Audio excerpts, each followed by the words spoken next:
Hello, everyone. Welcome back to the Skull Session Recruiting Podcast, brought to you by BuckeyeHuddle.com. Our signing day recruiting capsules continue here. I'm Marc Givler. I've got Kevin Noon with me.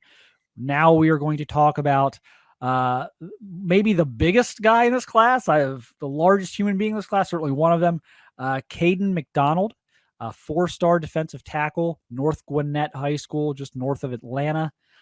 Place Ohio State is familiar with. They've recruited that school over the years. They've targeted several prospects there over the years. They were able to land Jordan Hancock out of that program a couple years ago, and they come back and they get Kayden McDonald to sign. We'll get into some of his recruiting process and kind of how this one came to be, because this one was kind of a fascinating one. But Kevin, just your thoughts on initially on what Ohio State's getting and just how he kind of fits into this defensive line class.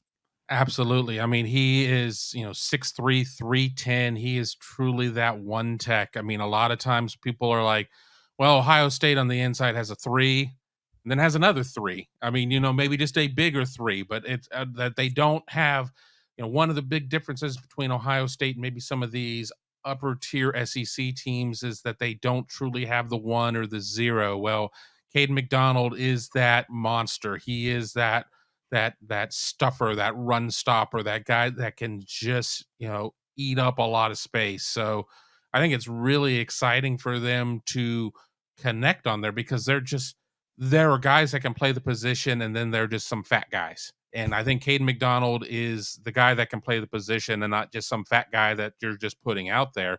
So, I mean, just a huge get, solid 4-star type of player. I think there's a little discrepancy between the services. Is he a top 200 guy? Is he a top 250 guy? Where does he sit there? But somebody I think that will do very well within the system.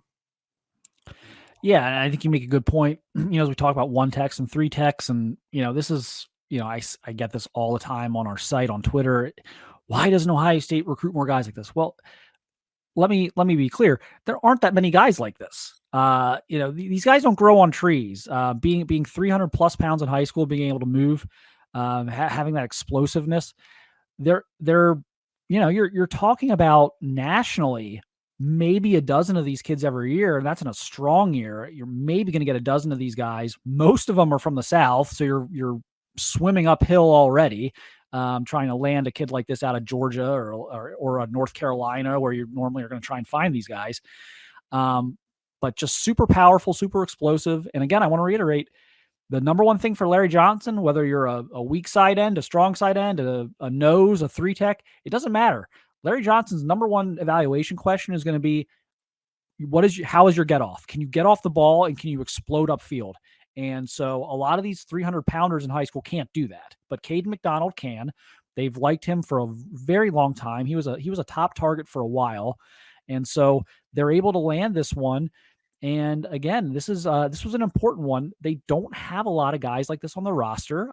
They're not a lot of, again, you mentioned it. Sometimes they've been a little undersized at 1 technique because, again, they're going to go for explosiveness first and foremost, and it's hard to find these big 320-pounders that can have that get off. So really, really big position of need in this class. They're losing some defensive tackles here, certainly this year and into next year. We don't know how long some of the Tyleik Williams and Michael Halls of the world may not be 4-year players at Ohio State. So you're going to need to kind of roll up over your defensive tackle recruiting here over the next year or two. And this is a nice piece for that. Kevin, and I'll go into this a little more after, but watching this kind of come together, how surprised, I guess, were you when this all kind of came together the way it did there when he issued his commitment? Because things had kind of been quiet there for a while before the word started getting out that maybe Ohio State is going to actually get him. Yeah, I mean, it was one that his name was always on the list, but it was like, well, I'll believe it when I see it.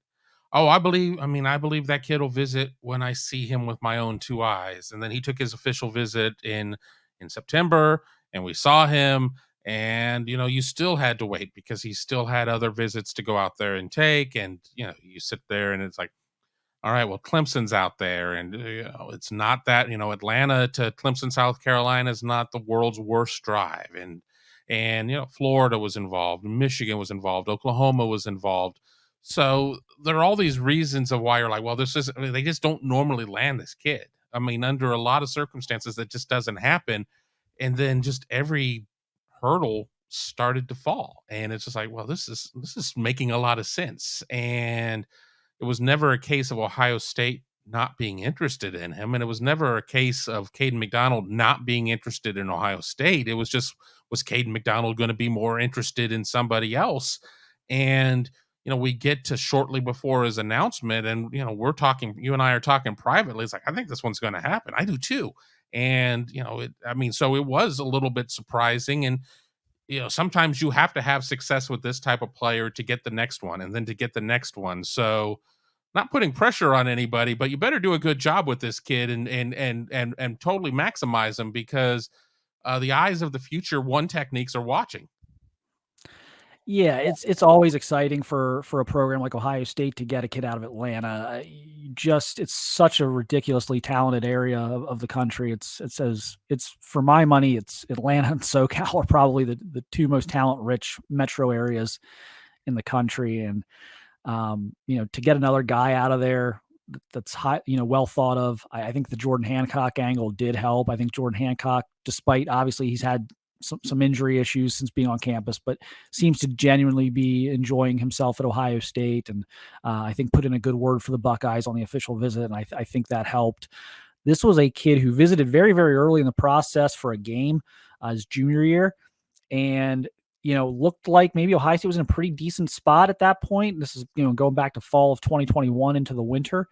And then, it just got quiet. Kayden went a little bit dark on people and stopped kind of, maybe talking about his recruiting process as much as he had previously. And you just kind of made everyone wonder, what's going on. And, Clemson was very confident. It felt like Clemson thought they had him. It felt like Clemson led for maybe 6 months. I mean, it felt for a while like Clemson was leading. And then we start getting word he has a good visit to Ohio State in September, but like he doesn't pop right out of the visit. And you're like, okay, he went home and the visit wore off a little bit. It's like, I don't know.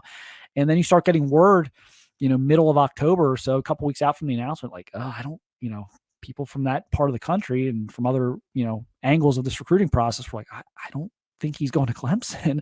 And then, week of the announcement, I had someone tell me Clemson's actually out. I was like, wow, this is actually going to happen. So this was a great pickup for Ohio State. I don't want to call it totally unexpected, but there was a time period there where we weren't sure if they were going to be able to get him.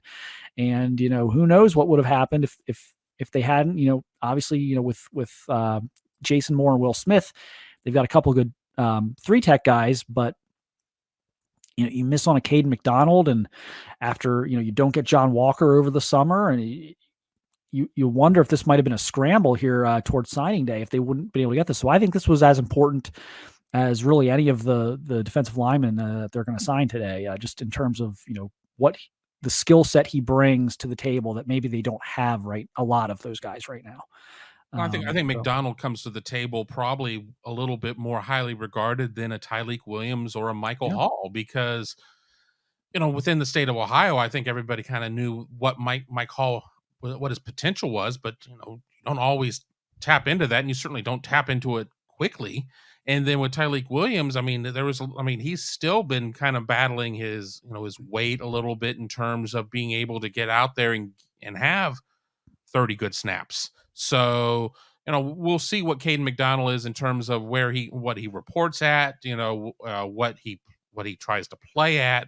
But bringing in somebody that of that caliber again is just is huge. And I really think that it's going to be something that could lead to future successes. Yep. So Buckeyes get back to business in Atlanta in this class. Get a couple guys out of the Atlanta area, a few guys out of the Atlanta area. So that's obviously great news for the Ohio State program. They've made that such a great focus for them over the years. We're basically going back to the beginning of the Urban Meyer era. So big pickup here, great signing. Probably a guy that I think fans will be excited about. I know they like those big defensive tackles. So you got one, okay? You got a 300-pound nose, okay? Can everyone be happy for a few minutes about that? And we don't, that's a question that comes up every year. Where are the 300-pounders? Here you go. You got one. They delivered. So that'll do it for this one.